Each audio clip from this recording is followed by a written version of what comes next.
નમસ્કાર મિત્રો, મારી યુટ્યુબ ચેનલમાં ફરી એકવાર આપનું હૃદયપૂર્વક સ્વાગત છે। આજનો ટોપિક છે મિત્રો કે એક ભાઈ હમણાં મને મળ્યા 10 દિવસ પહેલાં, તો એમને મને કહ્યું કે B12ની ઉણપ આવે છે। તો એમને કહ્યું કે B12ના ઇન્જેક્શન એક વખત નહીં પણ 2 વખત એમને એનો કોર્સ પૂરો કર્યો। આજથી 1.5 વર્ષ પહેલાં એમને B12ના ઇન્જેક્શન લીધા હતા, તો 1.5 વર્ષ પછી ફરીથી એમને B12ની ઉણપ આવીને ફરીથી એમને B12નો કોર્સ કર્યો। તો એમને મને કહ્યું કે મારા શરીરમાં B12નો ઉણપ કેમ આવે છે। એમને મને કહ્યું કે આયુર્વેદમાં એવો કોઈ ઉપાય છે કે જિંદગીમાં જીવો ત્યાં સુધી B12ની ઉણપ ના આવે। મેં કીધું હા છે ને, 100% છે। તો એમને કહ્યું કે મારા શરીરમાં B12ની ઉણપ કેમ આવે છે, વર્ષે 1.5 વર્ષે કે 2 વર્ષે ફરીથી મારે ઇન્જેક્શન લેવાની જરૂર પડે છે। તો મેં એમને કહ્યું કે તમે આ ઉપાય કરો, જિંદગીમાં જીવો ત્યાં સુધી B12ની ઉણપ નહીં આવે। તો સૌથી પહેલાં આયુર્વેદમાં કહ્યું છે કે જેનું પેટ સાફ એના બધા રોગ માફ। અને આયુર્વેદની અંદર પણ કહ્યું છે સર્વેષાણામ રોગાણામ નિદાનામ કુપિતમલમ, મતલબ કે બધા જ રોગોનું નિદાન એ શરીરની અંદર રહેલો કુપિત મલ છે, એટલે ખરાબ કચરો છે। જો આપણા બોડીની અંદર શરીરની અંદર રહેલો ખરાબ કચરો, ખરાબ કોલેસ્ટ્રોલ, કુપિત મલ એ જો બહાર નહીં નીકળે, એને બહાર કાઢવામાં નહીં આવે તો આપણા શરીરમાં અનેક પ્રકારની બીમારીઓ સમય આવે ત્યારે થઈ શકે છે। મેં કીધું કે તમે 7 દિવસ આયુર્વેદની લાઈફસ્ટાઈલ અપનાવો। તો એમને પગમાં કળતર થતી હતી, પગમાં નસ પકડાતી હતી, એક બાજુ ઊંઘવામાં આવે તો એ ખાલી ચડતી હતી, એટલે કે હાથ પગ શૂન્ય થઈ જતા હતા, પેટમાં બળતરા થતી હતી અને ભયંકર કબજિયાત થતી હતી। કબજિયાત એટલે જોરદાર કબજિયાત થતી હતી એમને।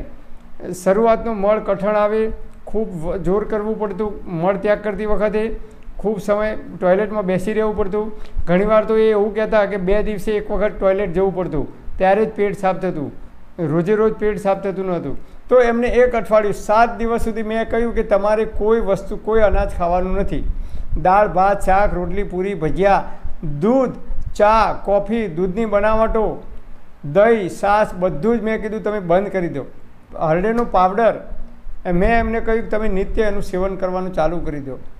મેં કહ્યું કે તમે એક દિવસ 1 ચમચી લો, એનાથી સવારે તમારું પેટ એકદમ સાફ ના થાય, દિવસમાં 2-3 વાર સવારે ઉઠીને તમારે પેટ સાફ ના થાય તો બીજા દિવસે તમારે 1.5 ચમચી એની માત્રા વધારી દેવાની। અને 1 ચમચીથી જો તમારું પેટ સાફ થઈ જાય તો બીજા દિવસે 1 ચમચી લેવાની, 2 દિવસ માત્ર લેવાની। અને 1 ચમચીથી વધારે વાર જો તમારે ઝાડા થતા હોય એટલે પેટ સાફ થતું હોય તો તમારે માત્રા એની ઘટાડી દેવાની, 1/4 ચમચી કે અડધી ચમચી કરી દેવાની। કારણ કે હરડે એ દરેક માણસના પ્રકૃતિ પ્રમાણે, દરેક માણસના શરીર પ્રમાણે અલગ અલગ લેવાની હોય છે। કોઈ 1.5 ચમચી કે 2 ચમચી લે ત્યારે જ એને પેટ સાફ આવે છે, અમુક લોકો અડધી ચમચી લે તો પણ પેટ સાફ થઈ જાય છે, અમુક લોકો 1 ચમચી લે ત્યારે જ પેટ સાફ થાય છે। આમ મેં એમને હરડેનો પાવડર આપ્યો અને એમને મેં કહ્યું કે તમે દરરોજ 1 ચમચી શરૂઆતમાં 3 દિવસ સુધી લો, તમારું પેટ નેટ એન્ડ ક્લીન એકદમ સાફ થઈ જશે।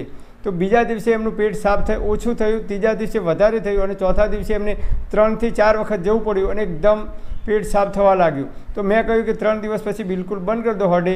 તમારે હરડેનો પ્રયોગ કરવો હોય તો અઠવાડિયામાં 2 વખત કે વધુમાં વધુ 3 વખત કરી શકો છો। અને ભયંકર કબજિયાત રહેતી હોય, વર્ષો જૂની કબજિયાત રહેતી હોય, કાયમી કબજિયાત રહેતી હોય તો તમે હરડેનું નિત્ય સેવન અડધી ચમચી તમે કરી શકો છો। કારણ કે જો પેટ સાફ નહીં થાય તો અનેક પ્રકારના રોગ થશે। જેમ ચાનું વ્યસન પડી જાય છે, ઘણા લોકોને બીડી કે તમાકુ કે માવો મસાલો ખાવાનું વ્યસન પડી જાય છે, એમ જો હરડેનું નિત્ય અડધી ચમચી હરડેનું સેવન કરવાથી પેટ સાફ થતું હોય તો એમાં કોઈ નુકસાન નથી। આયુર્વેદમાં કહી છે પેટ સાફ નહીં થાય તો બધા રોગ થશે સમય આવે ત્યારે। તો પેટ સાફ હરડેથી થતું હોય તો તમે નિત્ય અડધી ચમચી હરડેનો પાવડર લઈ શકો છો। જો પેટ સાફ ના થતું હોય કન્ટિન્યુ તો પણ પેટ સાફ થવાની શરૂઆત થઈ જાય તો તમારે અઠવાડિયામાં 2 દિવસ લેવાની, પછી લેવાની નહીં। પછી જ્યારે તમે કોઈ ભારે ખોરાક ખો છો અથવા બહાર ભોજન કરવાનું થાય છે, હોટલમાં જવાનું થાય છે, એ દિવસે તમારે 1 ચમચી આખી લઈ લેવાની, પછી લેવાની નહીં। આમ મહિનામાં તમે 8 થી 10 વખત આનો ઉપયોગ કરી શકો છો, કન્ટિન્યુ લેવાનું નથી। જ્યારે તમને એમ લાગે પેટ ભારે છે કે વધારે ખવાઈ ગયું છે એ દિવસે રાત્રે 1 ચમચી હરડેનો પાવડર તમારી ફાંકી કરવાની। એટલે હરડેને આયુર્વેદની અંદર માતાનું બિરુદ આપવામાં આવે છે। જેની માતા નથી એની માતા હરડે છે। અને એવું પણ કહેવામાં આવે છે કે માતા કદાચ કોપાયમાન થાય, એટલે કે માતા ગુસ્સો કરે તો બાળકને કદાચ 1 કે 2 થપ્પડ મારી દે, પણ આયુર્વેદમાં કહે છે કે પેટની અંદર ગયેલી હરડે ક્યારેય કોપાયમાન થતી નથી, ક્યારેય તમારું અહિત કરતી નથી, પરોપકારી બને છે. એટલે હરડે નાના બાળકોને પણ આપી શકાય અને વૃદ્ધ હોય 80, 90, 100 વર્ષના એમને પણ આપી શકાય, પણ એમની માત્રા દરેકની અલગ અલગ હોય છે. નાના બાળકને આપવી હોય તો થોડીક આંગળીમાં ચટાડવી હોય એટલે ચોથા ભાગની ચમચી તમારે આપી શકાય. એમની 16 વર્ષથી ઉપરની ઉંમર હોય તો અડધી કે 1 ચમચી સુધી આપી શકાય.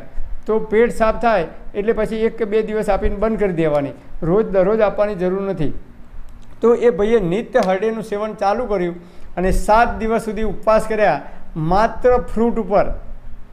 અને 16 કલાકનો ઉપવાસ મેં એમને કહી દીધું કે દરરોજ તમારે 16 કલાકનો ઉપવાસ કરવાનો, સૂર્યાસ્ત પછી ભોજન નહીં કરવાનું. એટલે 6 વાગે કે 7 વાગ્યા સુધી મોડા ભોજન કરી લેવાનું. બીજા દિવસે 10 વાગે ત્યારે તમારે ભોજન કરવાનું, એ પણ માત્ર ફ્રૂટ અથવા ફ્રૂટનો જ્યુસ, એ દૂધ કે ખાંડ નાખ્યા વગર. અને ખાટા અને મીઠા 2 ફળ એકસાથે ખાવાના નહીં. ફળ ખાધા પછી તરત ક્યારે પાણી પીવાનું નહીં. બસ આટલું પ્રકૃતિના નિયમોનું પાલન કરશો તો 7 દિવસમાં એમના પગમાં કળતર થતી હતી એ દૂર થઈ ગઈ. B12ની જે ઉણપ આવતી હતી, પગમાં નસ પકડાતી હતી, એ પણ પ્રોબ્લેમ દૂર થઈ ગયો ધીરે ધીરે. અને એ રાત્રે સૂઈ જાય અને ઉઠે તો સવારે એમને ખાલી ચડતી હતી હાથ પગમાં, તો એ ખાલી ચડવાનો પ્રોબ્લેમ પણ 7 દિવસમાં દૂર થઈ ગયો. અને એમના પેટમાં જેટલી પણ ગંદકી હતી એ તમામ પ્રકારની ગંદકી ધીમે ધીમે 7 દિવસની અંદર દૂર થઈ ગઈ. તો તમને પણ કોઈપણ પ્રકારની બીમારી હોય આપણા શરીરની અંદર તો આયુર્વેદમાં કહે છે કે લંઘનમ પરમ ઔષધમ, એટલે કે ઉપવાસ કરવો જોઈએ. અને આજનું મેડિકલ સાયન્સ પણ એને સ્વીકાર કરતું થઈ ગયું છે. અને ઇંગ્લિશમાં પણ કહેવત છે fasting is the best medicine in the world, એટલે ઉપવાસ એ દુનિયાની સૌથી બેસ્ટ મેડિસિન છે.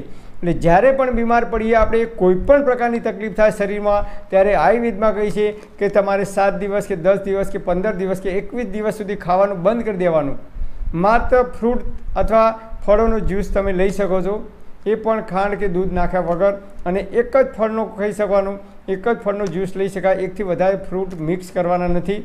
અને અત્યારે ઉનાળાની અંદર મેં એમને કહ્યું તમારે શેરડીનો રસ પીવાનો, અને એ પણ બરફ નાખ્યા વગરનો અને તાજો પીવાનો, ફ્રીજમાં મૂક્યા વગરનો. તો સવારે 10-11 વાગે તમે પી શકો છો, બપોરે 1-2 વાગે પી શકો છો.